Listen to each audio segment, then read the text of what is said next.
తిన్నప్పుడు కూడా ప్రాణం మీద అంత ఆశ ఉంటుంది మనిషికి.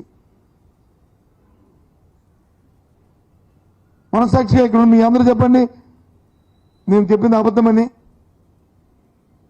ఎందుకు దాని పర్యవసానం, ఆ ఫీలింగ్స్, ఆ భయాలు, ఆ ఆందోళనలు. అంటే మాకు ఈ ప్రభుత్వంలో ఇక్కడ ఇలాంటి అకేషన్స్ వస్తే మాకు రక్షణ లేదు, అక్కడికి వెళ్తే మా ప్రాణాల మీద ఆశ లేదు, ఏ ఇబ్బంది అవుతాయని రాష్ట్ర వ్యాప్తంగా వచ్చింది అందరి మనసులో ఉన్నది. ఇది చాలా దురదృష్టం కాదని చెప్పండి, ఆలోచించండి.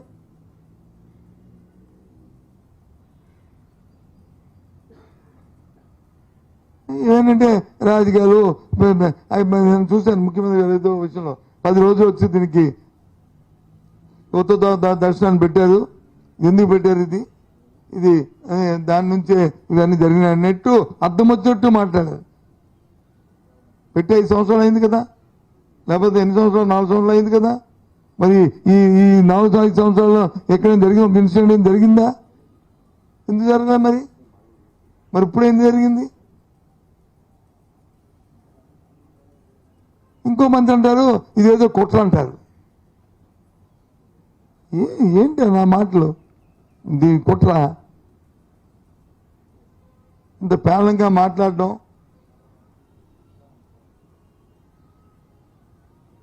ఇంకో మంది అంటారు జగన్మోహన్ రెడ్డి వెళ్లే ముందు వచ్చి కవర్లు ఇచ్చారు వాళ్ళందరికీ, ఎవరికి దెబ్బలు తగిలిన అందరికీను, వాళ్ళతో ఏదో చెప్పిస్తానండి. అంటే ఆ భక్తులకు దెబ్బలు తగిలితే వాళ్ళని వచ్చి అంత కించపరుచుకొని కవర్లని వాళ్ళ తాలూకా మనోభావాలు దెబ్బతినేటట్టు మాట్లాడతావా? ఏంటిది? దేనికోసం? అవసరమా అలాంటి మాటలు?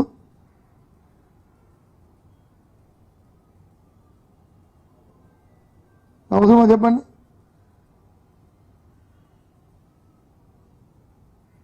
జరిగిందాన్ని ఎవరైతే దాని సంఘటన బాధ్యులైన వారో చర్యలు తీసుకొని రాబోయే కాలంలో జరగకుండా చూసుకోవాలి. మనం తప్పుదనంగా మనం ఎంతవరకు మనం యాక్ట్ చేసామనేది కూడా మనసాక్షిగా మనం ఆత్మహత్యం చేసుకోవాలి.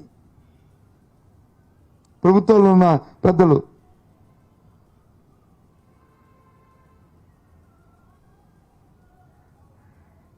ఏమంటే వాడు వచ్చి మునిగిపోయినప్పుడు వచ్చి చనిపోలేదా? వాడు మునిగిపోవడానికిను వైకుంఠ ఏకాదశి నాడు వచ్చి కోపల దగ్గర వచ్చి చచ్చిపోయిన దానికి తేడా లేదండి.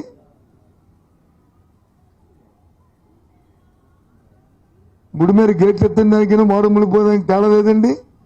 మానవ తప్పిదాలు కాదండి. విజయవాడ అల్లల్లో 30 మంది చనిపోయిందంటే కేవలం నీరు లేక, తిండి లేక, మందులు దొరక్క ఆ అపార్ట్మెంట్లో ఉండి చనిపోతే అవి మానవ తప్పిదాలు కాదండి. అది విజయవాడ వరదల్లోనూ మనసు కొట్టుకుపోయారనుకోండి, అది వేరు. ఆనకట్టు కొట్టుకుపోయింది వెళ్ళిపోయారంటే, నీళ్ళు దొరక్క తాగడానికి, తిండి దొరక్క, భోజనం దొరక్క, మందులు దొరక్క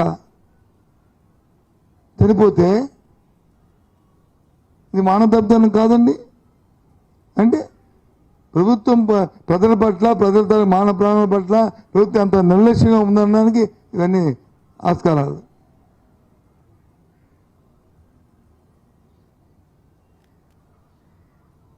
చాలా తప్పు.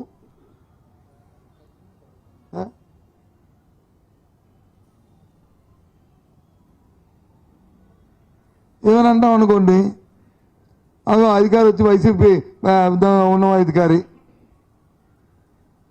అధికారి వచ్చి వైసీపీ ఏంటి, తెలుగుదేశం ఏంటి, బీజేపీ ఏంటి, కాంగ్రెస్ ఏంటి? అధికారులు వారికి ఉన్నది కానీ చేస్తే ఎవరు ఎఫెక్టెడ్గా ఉన్నారు, ఎవరు దీనిగా ఉన్నారు చూసుకోవాలా. వాళ్ళు వచ్చి వాళ్ళతో పనులు చేయించుకోవాలా. ఎఫెక్టెడ్ లేని ఎఫెక్టివ్గా ఉండేటట్లు వాళ్ళకి ట్రైన్ చేసుకోవాలా. ఇంకా అలసత్వం చేస్తే వాళ్ళ మీద